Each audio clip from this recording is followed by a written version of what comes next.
오직 한없이 가지고 싶은 것은 높은 문화의 힘이다. 문화의 힘은 우리 자신을 행복되게 하고 나아가서 남에게 행복을 주기 때문이다. 네, 한 번쯤 들어보셨을 이 대목, 백범 김구 선생의 나의 소원 가운데 일부인데요. 많은 사람들이 이 말을 빌려와서 문화의 중요성을 얘기하고 문화의 육성을 약속하고는 하죠. 하지만 우리의 문화예술의 현주소, 여러분도 아시는 것처럼 녹록지 않습니다. 육성은 고사하고 어느새 우리 사회의 가장 취약한 고리가 되어버렸는데요. 백범 김구 선생께서 지금의 모습을 봤다면 어떤 말을 남기셨을까 참 궁금해집니다.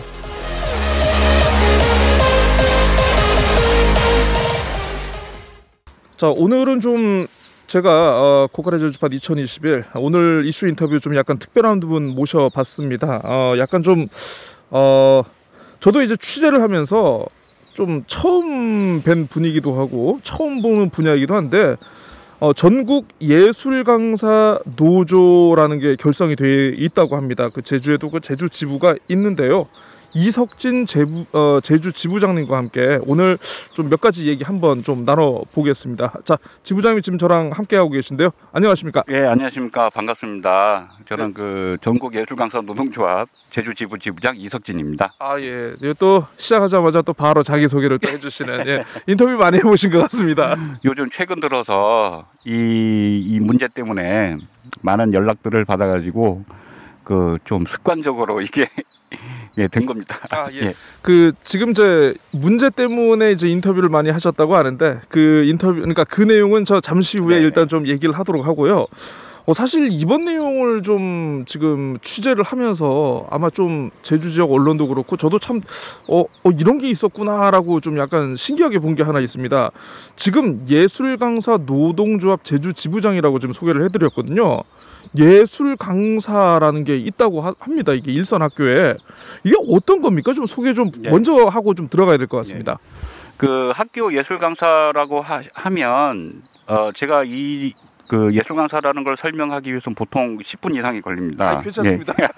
그런데 이제 딱 이 얘기를 하면 제일 먼저 하시는 말씀이 방과후 강사들이냐라고 그 되물어 오시거든요. 그런데 이제 방과후 강사는 그 역할과 기능이 다르고 그 하는 내용이 또 다릅니다. 그분들은 또 그분들만큼의 어려움이 있고 그 학교에서 차지하는 그런 역할들이 있죠.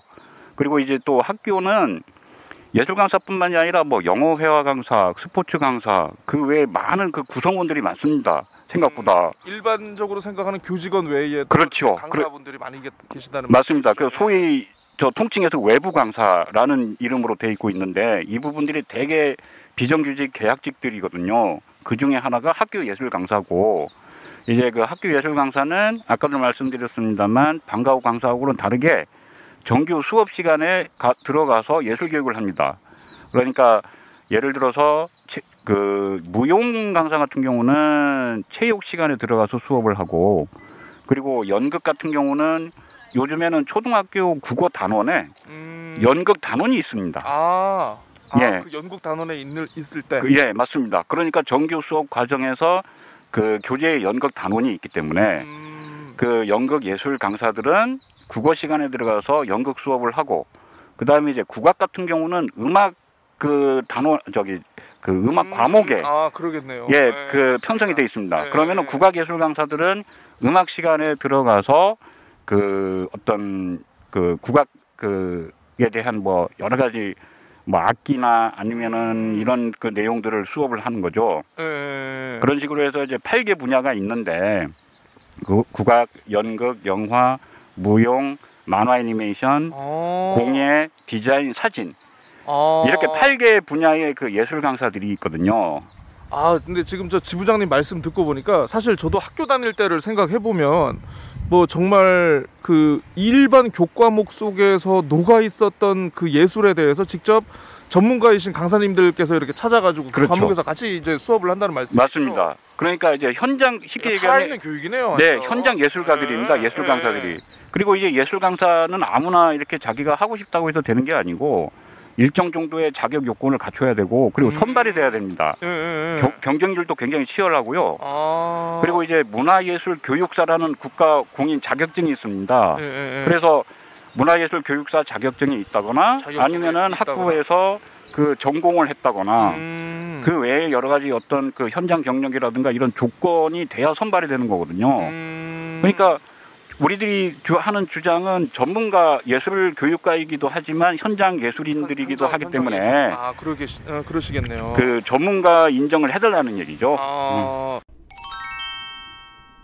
아니 그러면 이게 일반적으로 학교 선생님이 가르치는 거하고 정말 전문가 선생님들이 가셔가지고 학생들하고 같이 뭐 연극을 하시거나 아니면 뭐 국악 연습 아니면 뭐 무용이라든가 이런 거 하면은 학생들 반응이 조금 다를 것 같습니다. 그렇습니다. 그래서 그래서 이 학교 예술 강사가 하기 때문에 학교 자체에서도 만족도 조사를 합니다. 그거는 뭐 학교마다 다르긴 하지만 그런데 이제 예술 강사 수업에 대한 학생들의 만족도가 굉장히 높은 편이에요. 그거는 제주도뿐만이 아니라 전국적으로도. 그래서 우리 학교에서 이 수업을 1년 했더니 학생들로부터 반응이 좋으니까 이걸 지속적으로 내년에도 해야 되겠다, 신청을 해야 되겠다. 그런 반응들이 오는 거죠.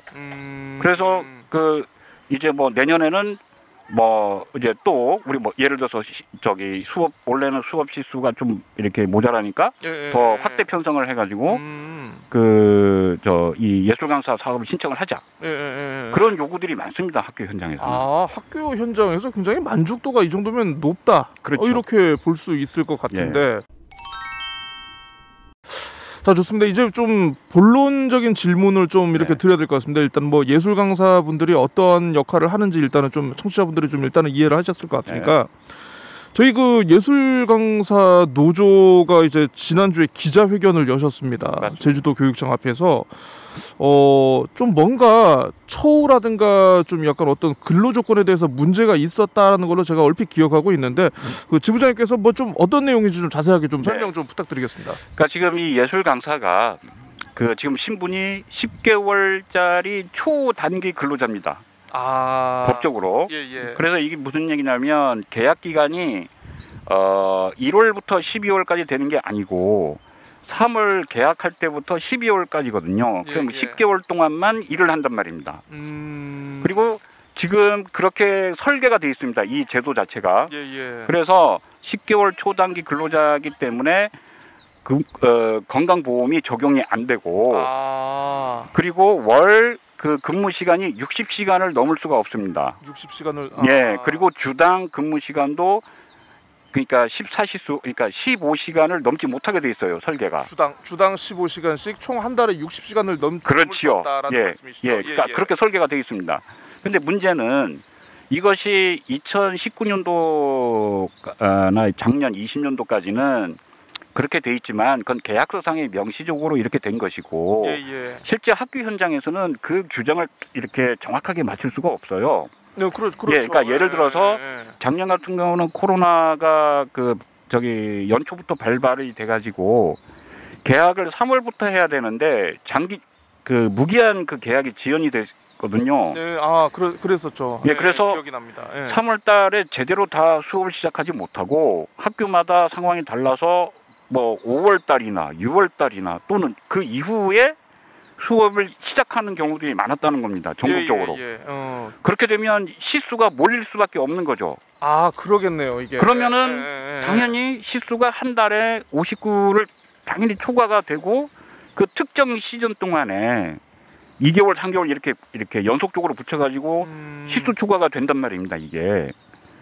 그렇게 해서 작년 같은 경우는 이게 어느 정도 이제 그러니까 예를 들어서 쉽게 말씀드려서 5월달 수업이 실제 수업이 70이다.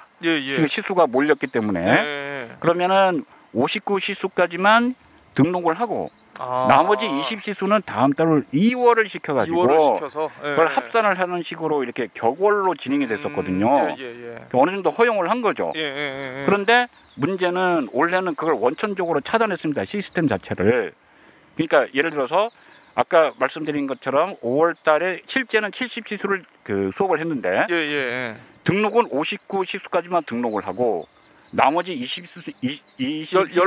시수. 예, 그러니까 그렇죠. 그 내용에 대해서 이제 2월이 안 되는 겁니다. 그러니까 지금 문제의 핵심은 그 수업은 학교하고 협의를 해서 수업을 했더라도 임금을 지급하지 않겠다. 그러면 노동의 대가에 대해서 지금 임금을 줄 수 없다. 그러니까 일단은 여기서 잠깐 요 설명을 조금 해야 될 것 같은데요. 이게 학교에서 하는 사업이 아니고 그 아르떼라는 기관에서 하는 사업이죠. 예, 그거 말씀을 드려야 되겠는데 이 주무부처는 문화체육관광부하고 한국문화예술교육진흥원입니다. 근데 이제 한국문화예술교육진흥원을 이제 뭐 예를 들어서 아르떼라고 우리가 이제 얘기를 하기도 하고 하는데 보통 진흥원이라고 하거든요. 진흥원이라고. 그래서 이 사실 계약 관계가 다른 강사 학교에 있는 강사들처럼 뭐 이렇게 학교나 교육청과 이렇게 계약을 맺는 게 아니고 한국문화예술교육진흥원으로 올해부터 일원화가 된 겁니다. 이게 좀 복잡한데, 그러니까 작년까지는 한국문화예술교육진흥원이 이 사업을 관리를 하지만 전국 각 시도에 있는 운영기관이 따로 있거든요. 제주도 같은 경우는 7개 분야는 서귀포문화원, 국악은 국악협회.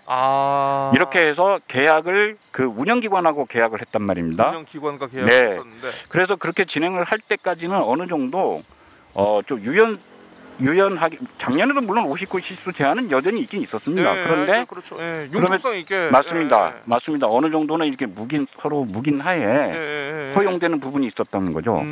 그런데 문제는 21년도 들어서 계약 일원화 전국 다 일원화가 되면서 첫 발표한 것이 지금 이 월 59시수 제한과 또 하나 문제는 사전에 승인을 받아라.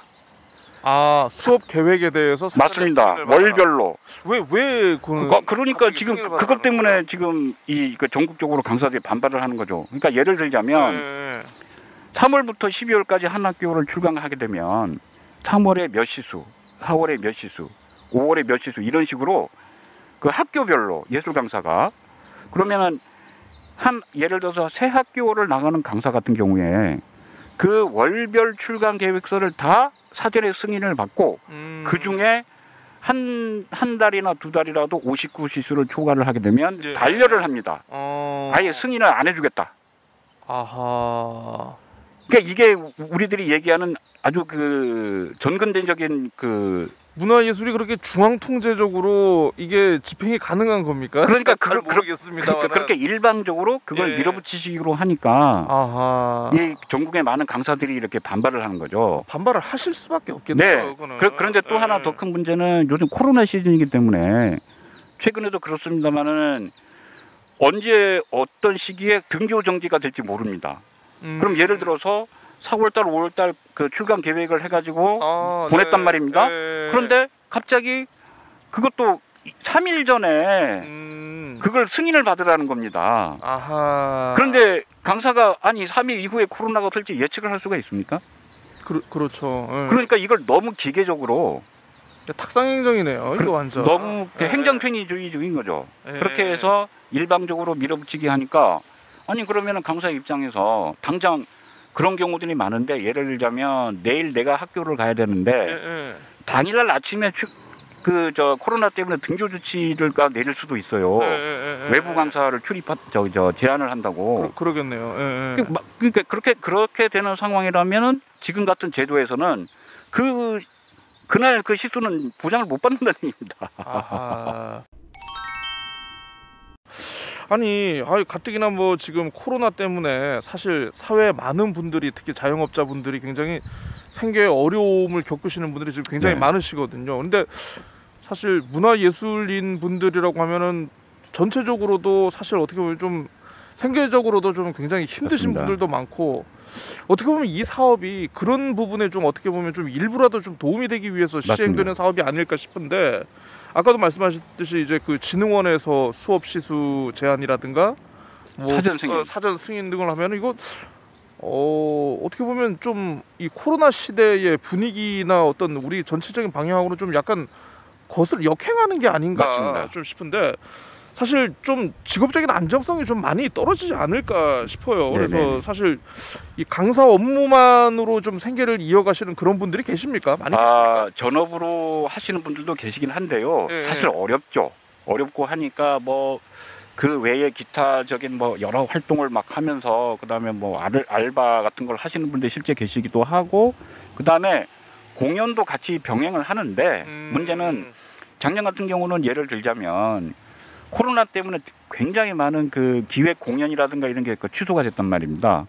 수입이 없었죠. 그렇죠. 예, 그러니까 예. 아까 말씀드린 것처럼 거기다가 그 다음에 3월부터 장기간 출강을 못했기 때문에 맞습니다. 수업을 못하면 그 강사료를 못 받습니다. 예. 그런데 재난 지원 기금 같은 걸 신청을 하면 당신네들은 초단기 근로자이면서 고용보험에 가입이 돼 있기 때문에 해당 사항이 안 된다라는 겁니다. 예, 그러니까 사각지대 속에 또 사각지대입니다, 이게. 재난지원금을 못 받습니다. 실제로 1원도 못 받았고요. 예. 그리고 또 하나는 만약에 그러면은 너무 경제적으로 어려우니 예. 은행권 같은 데 가서 대출이라도 좀 받으려 그러면 당신네들은 건강보험에 가입이 돼 있지 그러니까 쉽게 해서 4대 보험에 가입이 안 됐기 때문에 우리가 쉽게 대출을 해줄 수 없다. 그 너무 안타깝네요. 이게 지금 이게 현실입니다. 지금 21세기에. 예. 그러니까 지금 아까 소위 말씀드려서 한국문화예술교육진흥원이라면 적어도 이 예술 교육을 좀 더 말 그대로 진흥을 시키기 위해서 그렇죠.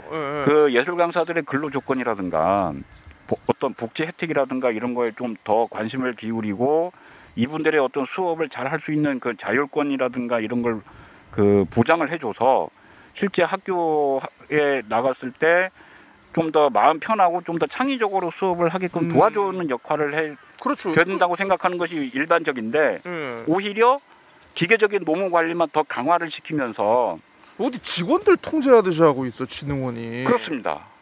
그러니까 이제 이게 가장 큰 문제는 강사들한테 이 핵심은 이겁니다. 학사 일정을 강사들이 다 조정할 수가 없습니다. 그렇죠. 그러니까 예를 들어서 새 학교에 출강하는 강사가 월 59시수 제한이라는 것에 맞춰가지고 이렇게 그 학사 일정을 조정해야 되겠습니다. 라고 요구를 하면 학교 입장에서는 학교에 그 방침이 있거든요. 맞습니다. 학교에는 일성이 맞습니다. 학교에는 거고. 학교 예술 강사 수업만 있는 게 아니라 외부 강사 수업이 굉장히 많아요. 그렇죠. 그러면 그거를 또 재조정을 해야 되는 학교는 나름대로의 그 부담으로 또 이어지는 겁니다. 아니 제가 그 학교에 계신 분 얘기를 좀 들어봤는데 수업 하나 바꾸는 것도 그렇게 힘들다고 합니다. 힘듭니다. 그러니까 교원들끼리의 수업 하나 바꾸는 것도 참 그렇게 힘든데 어떻게 보면 이제 우리 외부 강사님들의 맞습니다. 어떤 이 시수 문제라든가 수업 조정 문제는 이건 굉장히 힘들 것 같은데. 그렇습니다. 그래서 결과적으로 강사들 입장에서는 그런 그 학교의 어떤 학사 일정을 조정을 요청한다는 게 일단 한계가 있고 그러게요. 결과적으로는 심리적으로 엄청난 압박을 받게 돼 가지고 학교를 포기하게끔 하는 게 아니냐. 그래서 지금 이게 그래서 강사들 생각은 어떤 거냐면 고용의 질을 더 떨어뜨리고 그러니까 이제 그 어떤 시수라든가 이런 임금을 상향이 아니라 계속 하향화 시키면서 이걸 영원히 묶어버리겠다. 그러니까 이제 고용의 질과 어떤 그 여러 가지 복지의 질을 오히려 더 악화시키게 하면서 자연적으로 이 일 자체를 포기하게끔 유도를 하는 게 아니냐. 근데 정말 이거는 좀 방향이 정말 아닌 것 같습니다. 이거 제가 봤을 때는 아무튼 이거는 좀 약간 좀 투쟁을 좀 더 수위로 올려가지고 좀 나름대로 좀 생존권을 위한 좀 적당한 조건이나 근로 조건을 좀 이렇게 쟁취하셔야 함이 맞지 않을까 싶긴 한데. 사실 그렇습니다. 이게 또 문화예술하면은요, 우리 뭐 정치하는 사람들, 행정하는 사람들, 문화예술 관련해 가지고 내가 이거 하겠다, 저거 하겠다, 굉장히 약속들을 많이 합니다. 맞습니다. 제주에서 문화예술을 하시는 또 생활예술인의 입장으로서 보셨을 때 문화예술 지원 정책 좀 어떻게 보십니까 지금 또? 그러니까 이제 문화예술 지원은 당연히 있어야 되죠. 있어야 되는데 문제는 지금 이 현재 국가적으로 나오는 지금 특히 이 코로나 시즌을 겪으면서 굉장히 우리 사회의 사각지대에 놓여 있는 분들이 많다는 것들이 많이 지금 제기가 되고 있거든요. 그래서 문화예술도 기존의 어떤 기반 시설이라든가 아니면은 어떤 몇몇 그 팀의 그 작품 지원, 그 제작비를 지원해 준가 하는 이런 지원 형식에서 좀 더 예술인들의 그 복지에 초점을 맞춰가지고 그 진행을 돼야 되는 쪽으로 방향이 전환이 되지 않겠나. 그래서 저는 그렇게 생각합니다. 그러니까 그 문화예술 그 지원책이라는 게 물론 많죠. 여러 가지가 굉장히 많은데 이게 보통은 그 공연 중심, 행위 중심으로 돼 있습니다. 예를 들어서 뭐 공연이라든가 예. 아니면은 뭐 갤러리에서 전시를 한다거나 아니면은 뭐 창작 지원이라든가 물론 그게 필요합니다. 창작을 해야 되고 실질적으로 뭔가 작업을 해야 되기 때문에 그에 대한 지원책은 마땅히 있어야 되는 것이고 그다음에 또 하나는 물론 기반 시설도 중요합니다. 그런데 그런 어떤 하드웨어적이거나 어떤 그런 정책들도 중요하지만 지금은 예술가들이 자기가 이 일을 하면서 적당하게 적어도 그 인간적 가장 인간의 기본적인 그에 해당하는 조건들은 보호를 받으면서 해야 이 어떤 지속적인 창작 작업이나 아니면 자기가 예술가로서의 긍지를 갖고 지역 사회나 아니면은 뭐 학교 예술 강사들처럼 어떤 예술 교육으로서의 접근이나 이런 것들이 이제 제대로 그 활성화가 될 수 있다는 얘기죠. 그런데 그것이 너무 편중이 되거나 한쪽으로 뭐 시설 위주로 맞습니다. 기반 또 특정 대상만 지원받는 사람만 계속 맞습니다. 지원받고 이런 게 참 옛날부터 문제가 되어 있었죠. 맞습니다. 근데 정말 참 공감하는 게 어떻게 생활 예술인들의 정말 생존 자체를 지원할 수 있는 그러니까 저는 아마 10년 전이었으면은 에이 말도 안 되는 소리라고 제가 생각을 했을지 모르겠는데 코로나를 딱 겪고 나면서 예술인들 되게 어려워하시고 힘들어하시는 거 보니까 아 이게 좀 약간 귀를 기울여 볼 만한 목소리구나 이런 생각은 많이 들더라고요. 그러니까 심지어 이제 해외에서는 또 그런 사례도 많다고 하더라고요. 또 그게 또 맞습니다. 좀 어쨌든 그렇습니다. 일단은 생존을 하시고 뭔가 해야 좋은 작품 활동도 맞습니다. 하시고 이게 또 어떻게 보면 문화예술 제주의 문화예술 역량과 수준을 키울 수 있는 그런 계기가 되기도 하니까 참 많은 노력을 하셔야 되고 참 환경이 녹록지 않은 것 같습니다. 진짜 환경이 녹록지 않죠. 그게 사실이고 그런데 저희들이 생각을 하는 거는 물론 저희들도 계속 이런 문제에 대해서 어떤 구조적인 문제나 아니면 정책적인 문제에 대해서 계속 우리들의 그 권익을 찾기 위해서 또 주장을 하고 목소리를 키워야 되겠지만 더불어서 이 도민들도 막연하게 어떤 그 사고 그러니까 예를 들자면 뭐 예술가들은 배가 고파야 되는 거 아니냐 이런 어떤 고정관념을 그건 아니죠. 그래서 이제 그런 어떤 좀 그 낡은 사고 방식을 좀 탈피하고 예술가들도 이 대한민국의 온당한 국민으로서 맞습니다. 그 복지 혜택을 받으면서 그 삶을 이어갈 수 있어야 진짜 진정한 문화예술이 이제 꼽힐 수 있다. 이런 생각들을 많이 가져주시는 게 그래야 저희들도 그런 힘을 받아서 더 열심히 여러 가지 그 뭐 현장 작업을 하기도 하고 그 다음에 그 우리가 지금 노동조합에서 하는 것처럼 이런 그 근로자 신분이들의 입장에서 봤을 때 당연히 그 누려야 되고 찾아야 될 권리를 찾아야 되고 이런 일들이 지속이 돼야 될 것 같습니다.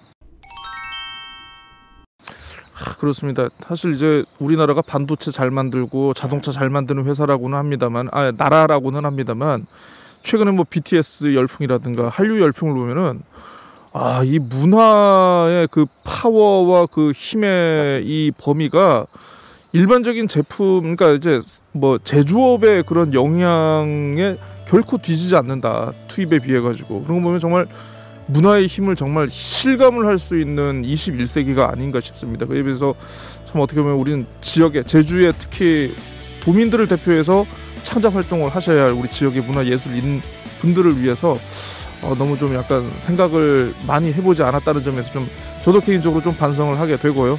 어쨌든 이번 일을 계기로 참 좀 어떤 여건이라든가 창작 활동에 대해서 좀 약간 도민들께도 아까 이제 마지막 당부 말씀을 하셨지만 예, 좀 약간 인식의 전환이 좀 있었으면 좋겠습니다.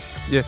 아무튼 오늘 저 귀중한 시간 내주셔가지고 좀 좋은 말씀 잘 들었습니다. 아무튼 앞으로도 우리 아이들을 위해서 그리고 또 이제 제주의 문화 예술 발전을 위해서 많은 활동 부탁드리겠습니다. 오늘 말씀 감사합니다. 네, 고맙습니다.